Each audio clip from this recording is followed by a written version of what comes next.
Program safari subuh yang dilakukan Wali Kota Palembang Harnojoyo terus berlanjut. Kali ini Wali Kota Palembang mendatangi Masjid Al-Musilin yang berada di Jalan Sematang Lorong Mataram RT 25 RT 11 Kecamatan Sako.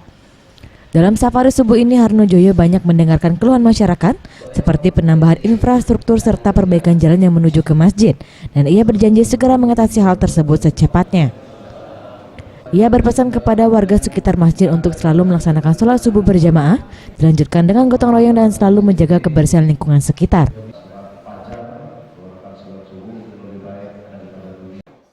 Tujuan kami melaksanakan safari subuh, safari Jumat, kunjungan ke Masjid Muslim Kota Palembang ini adalah dalam rangka yang pertama tentu untuk terus membina meningkatkan hubungan silaturahim antara pemerintah dalam hal ini dengan masyarakat, dengan tujuan kalau sudah terjalin silaturahim yang baik, insya Allah nanti apapun yang ingin kita lakukan terkait dengan aspirasi masyarakat yang ada di sini, insya Allah dapat kita wujudkan.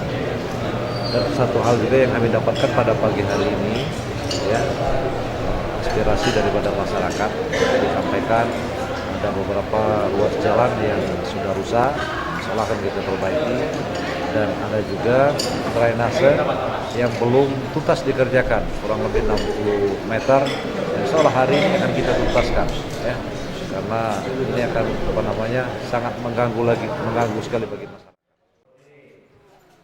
Pada kesempatan ini Wali Kota Palembang menyampaikan untuk melaksanakan tadarus Al-Quran menyambut bulan puasa, dan program tadarus ini akan menjadi program berkelanjutan Pemkot Palembang setelah melaksanakan safari subuh.